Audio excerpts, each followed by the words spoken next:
I'm here at Thompson Bowling Arena where the number 8 Lady Vols are about to take on number 18 Vanderbilt. The Vols are looking for redemption after an 11-point loss to Vanderbilt earlier in the season. I'm here outside of Neyland Stadium where the Tennessee Volunteers and Butch Jones just landed the number 5 recruiting class in the nation. 5-star recruits such as Jalen Hurd and Josh Malone are really starting to make it feel like 98 here again on Rocky Top. We've just received word here that Cuonzo Martin will take the head coaching position at the University of California in Berkeley. This comes after Cuonzo has turned down a $500,000 pay increase and a 2-year extension. This will send the Vols on their 7th coaching search in the past 20 years. Back to you. Lady Vols dominated the Commodores here tonight, 81-53. That's a 28-point win for Holly Warlick and the Volunteers. Tennessee got off to a strong start, scoring the first 6 points of the game. But Vanderbilt's Christina Fogarty kept Vandy close early, shooting 5 for 5 from the 3-point range, leading the Commodores with 22 points. Harrison scored 18 for UT, dominating Vanderbilt in the paint, while Megan Simmons' hot shooting extended the Vols' lead, having 22 points for the night. Tennessee's defense put some serious pressure on the Commodores, forcing 17 turnovers and 4 shot clock violations. Simmons sealed the deal late in the game with a breakaway steal and score. Head coach Holly Warlick was very pleased with her team's effort. We played 40 minutes of man-to-man, and for somebody who loves man-to-man defense, I was proud of them.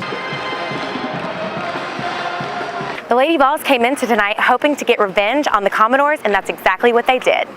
That's all here at Thompson Bowling Arena. I'm Jennifer King. Vol for Life is a common saying that you'll hear around the University of Tennessee, but it doesn't always have to be referring to football. Today I'm going to take you behind the scenes of the UT girls rugby team as I sit down with one of their players, Kenzie Carrillo. After coming to Knoxville from out of the country, Kenzie joined the rugby team to meet new people. So I grew up in Switzerland, and rugby was basically our football. We didn't have football. Football doesn't exist over there. Football is actually soccer. So I'm really unfamiliar with everything football related, but rugby, it's very serious over there. One of Kenzie's favorite things about rugby is the relationships she has made. The girls are not just her teammates, but her best friends. The rugby team is basically like one big family. We do everything together. Whenever I have a problem, I call one of them on the team, from like a flat tire to homework, and we're always there for each other. Kenzie is used to having to learn new positions because things in rugby are constantly changing.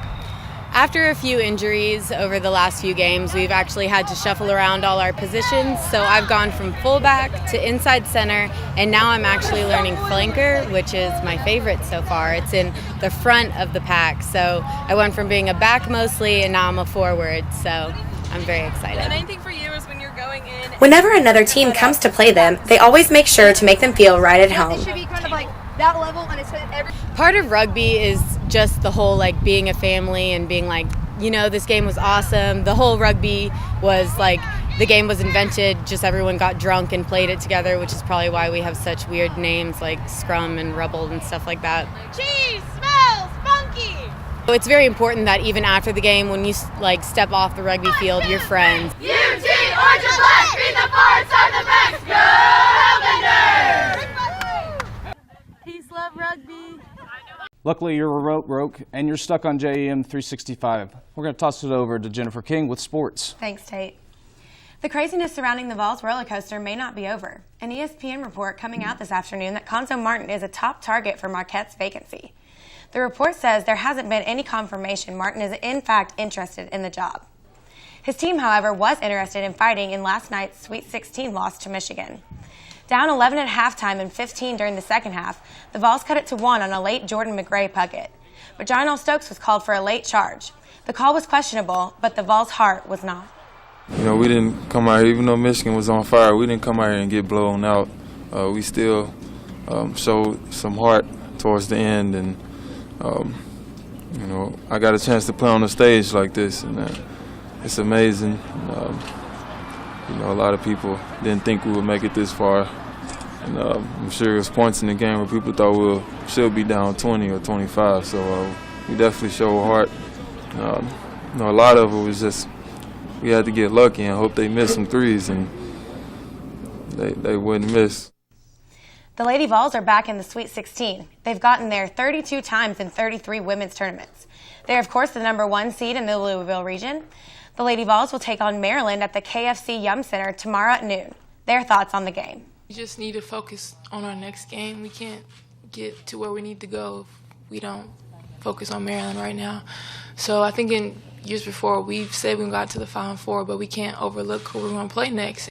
I think it's just a matter of who's going to want it more, who's going to play harder, who's going to get the 50-50 balls, who's going to be more gritty, have more of a swag and an attitude about them that when they do get out there on the floor, everybody's on point and everybody's clicking together. Vols held their second spring scrimmage this morning at Neyland Stadium, got a little work done in the rain. Butch Jones said it was good to see the team in the elements, like the tempo today. Quarterback competition still seems even. All did some good, all did some bad. Nathan Peterman, the only quarterback not to throw a pick, but he did get to hold the ball a little bit.